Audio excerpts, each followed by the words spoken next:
The WDC explains it all. Revising for knowledge.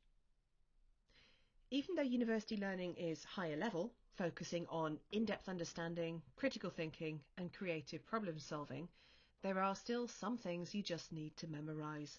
Core facts, key information.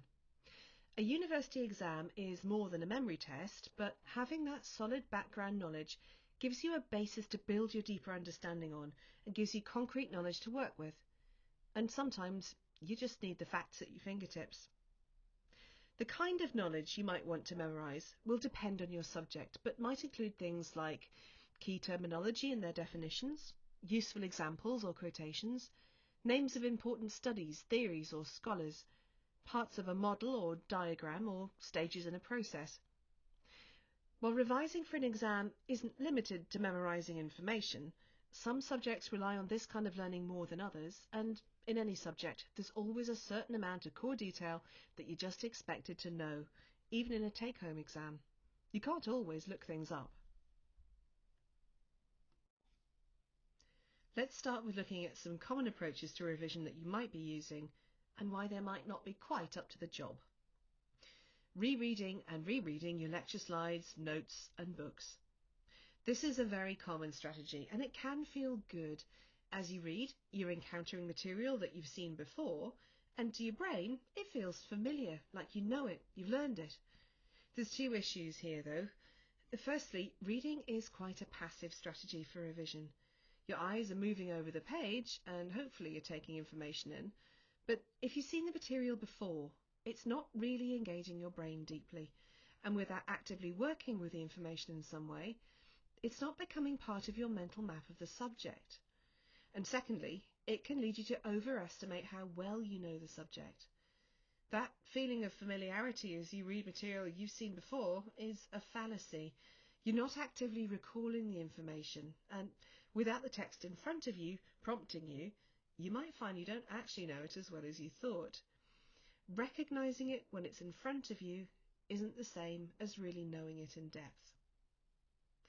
Copying information out or highlighting it is an extension of this strategy. It certainly feels like work, and you've a lot to show on the page for the time that you've spent, lots of notes and highlighting and underlining. But again, it's quite a passive strategy.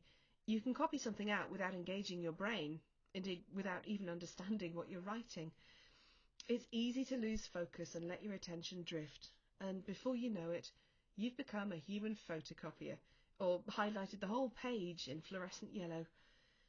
There's some benefit when you're focusing and your brain is actively engaged in making decisions about what to copy and what to leave, but it's still fairly shallow processing.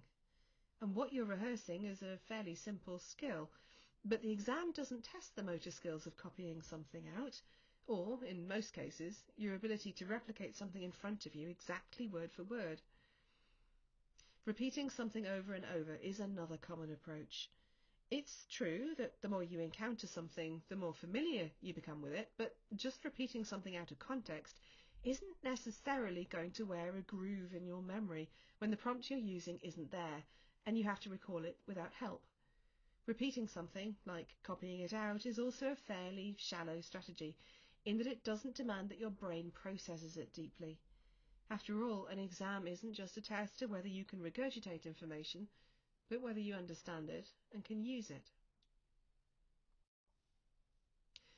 What's missing from these strategies is what researchers call desirable difficulty.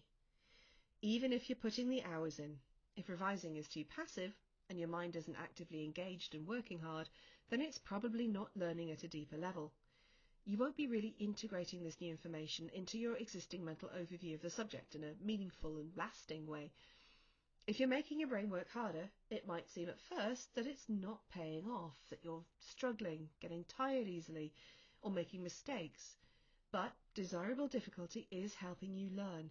Even when you get things wrong, even when it feels like it's not going in, you're still getting somewhere. So let's look at some revision strategies that use the principle of desirable difficulty, and that'll help you learn the material at a deeper level. Some of these revision strategies might be familiar to you from school, others might be new, so you might want to take a moment to reflect on your approach to revision and ensure it's as effective as it can be. Some of these strategies are more effective than others, and some might just suit your own preferences or your subject matter better than others, but experiment and see what works for you. 1. Pre-testing and retrieval practice. Firstly, you need to persuade your brain that something is worth remembering by identifying it as something to pay particular attention to out of all the other things it could be taking note of. Test yourself before you start revising a topic, pre-testing. You might set yourself a quiz or try a past paper. You probably won't get much right at this early stage, but this primes your brain to look for and retain information as being significant and useful later on, as you now have a purpose for it. This also helps you plan your revision and identify areas to target.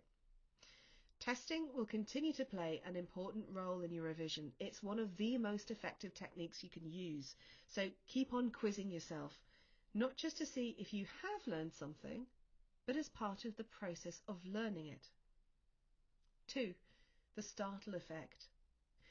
Your brain will pay attention to something that's novel or unexpected, so use the startle effect. Switch up formats, colours, fonts, etc. so that not everything looks the same, and use bizarre examples or mnemonics to help you remember. The more absurd, the better. 3. Chunking. Your short-term memory can only handle a small number of things at once, so increase its capacity by grouping similar things together into groups of maybe 3 to 5 items, so each group then counts as a thing in its own right. Think about how you memorize phone numbers in groups of digits. If a topic's too big or complex to learn at once, try breaking it down further into smaller amounts that you can then build up again. If you have a list of things to learn, build it up slowly, learning the first 3 items, then adding 3, then another 3. Make sure you're still rehearsing the earlier items as you build up, and later on you could mix things up in a different order to keep it flexible. 4. Personal meaning and association.